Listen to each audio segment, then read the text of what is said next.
Hamas began handing over the first group of surviving Israeli hostages under a ceasefire deal brokered by U.S. President Donald Trump on Monday, October 13, 2025.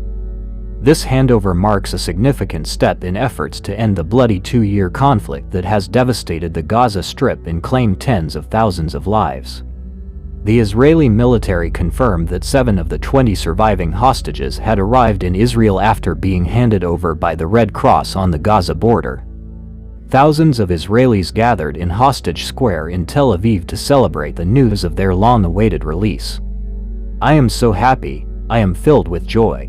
It's hard to describe how I feel right now. I didn't sleep all night," said Vicky Cohen, the mother of hostage Nimrod Cohen, who was on her way to the Reem military camp, where hostages are taken for medical examinations and family reunification. According to an official statement, the remaining 13 hostages, along with the bodies of 26 who were killed and 2 others whose fates remain unknown, are scheduled to be handed over on Monday evening local time. In exchange, Israel will release nearly 2,000 Palestinian prisoners and detainees, including hundreds held during the 2-year military operation.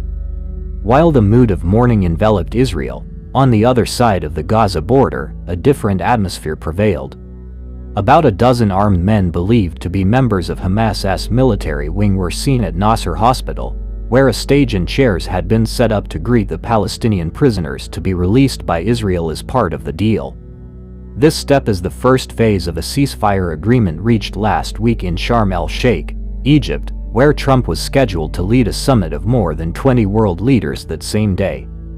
The Gaza Strip is now nearly flattened, where much of the infrastructure was destroyed, millions of citizens were displaced, and the health system was completely paralyzed.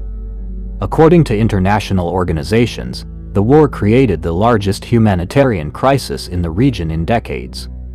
Thousands of children were orphaned, while the prolonged blockade severely limited access to food and medicine. For Israel, the initial Hamas offensive killed more than 1,000 civilians, and hundreds were kidnapped and taken to Gaza.